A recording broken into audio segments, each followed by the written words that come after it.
John Tavener on yksi tunnetuimpia englantilaisia nykysäveltäjiä.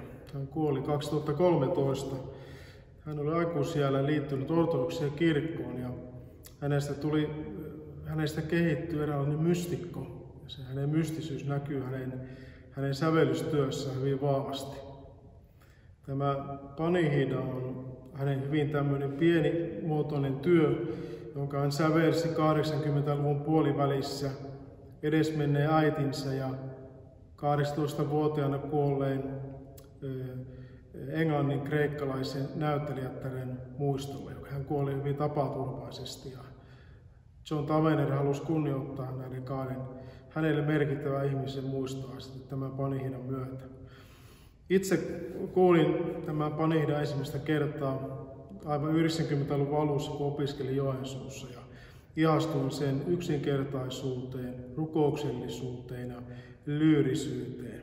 Heti syttyi ajatus mieleen, että tässä Panihidassa voisi olla ainakin osia, mitä voisi ihan käyttää liturgisesti myös meillä Suomen oloissa, ja jotenkin se sopii suomalaiseen musiikkimakuun hyvin tämmöinen tietty minimalismi ja yksinkertaisuus. John Tavener antoi tälle teokselle myös esitysohjeita, jos sopii, ne tässä luen. Hän toteaa, että tämä teos kuuluu laulaa suurella tyyneydellä, rauhallisuudella ja hellyydellä kuin pyhää kehtolaulua. Ja että musiikin täytyy virrata syvällisesti ja rauhallisesti, ja sitä tulee laulaa rukouksellisesti tulevaa valtakuntaa ajatellen suurella rauhallisuudella ja arvokkuudella. Tämä sopii hyvin meidän suomalaiseen makuun ja tyyliin.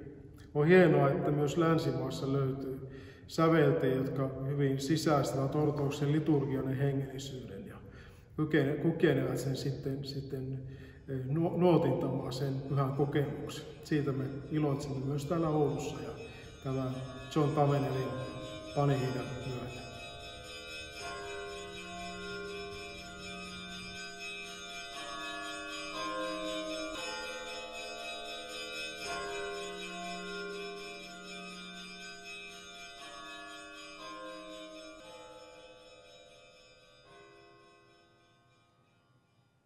Kiitetty on Jumalamme, alati nyt ja aina ja iankaikkisesta iankaikkiseen. Aamen.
anteeksi antamista.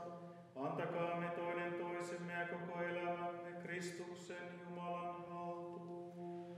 Sinun haltuun,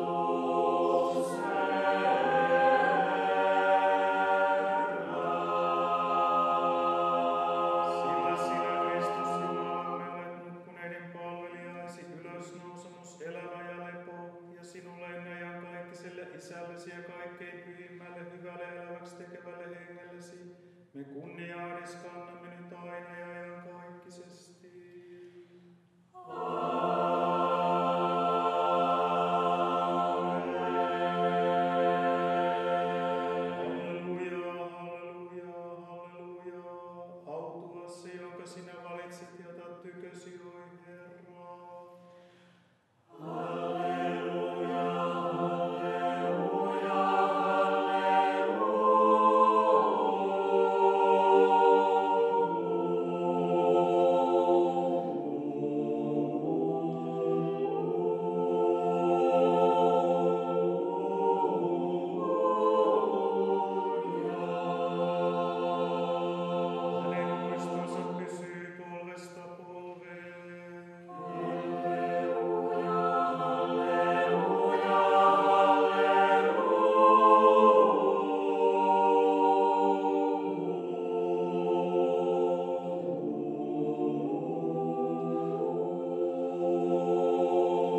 Saata, Herra, lepon nukkuneitten palveliaisi sielu.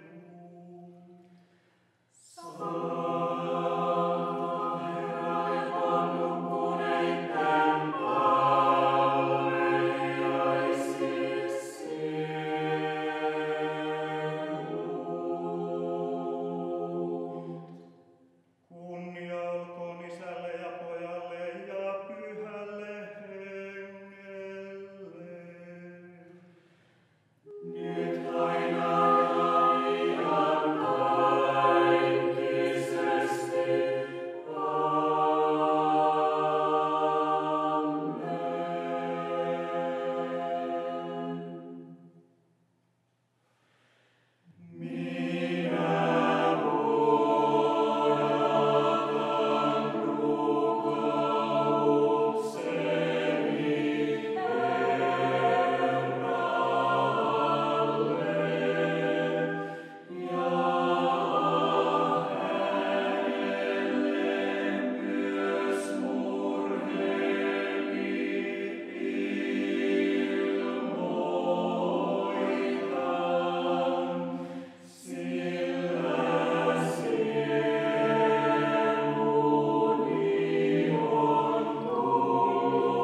jotka he ovat vapaasta tahdostaan tai tahtomattaankin tehneet.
Jumalan kantajan pyhittiä isiemme ja kaikkien pyhiensä esirukouksien tähden, vieköön pois menneiden palvelijainsa, kirkkomme kanttorien sielut vanhuskasten asuntoihin, saattakoon heidät lepoon Abrahamin helmaan, ja lukekoon vanhuskasten joukkoon ja meitäkin armahtakoon hyvyydessään ja ihmisrakkaudessaan. Anna Herra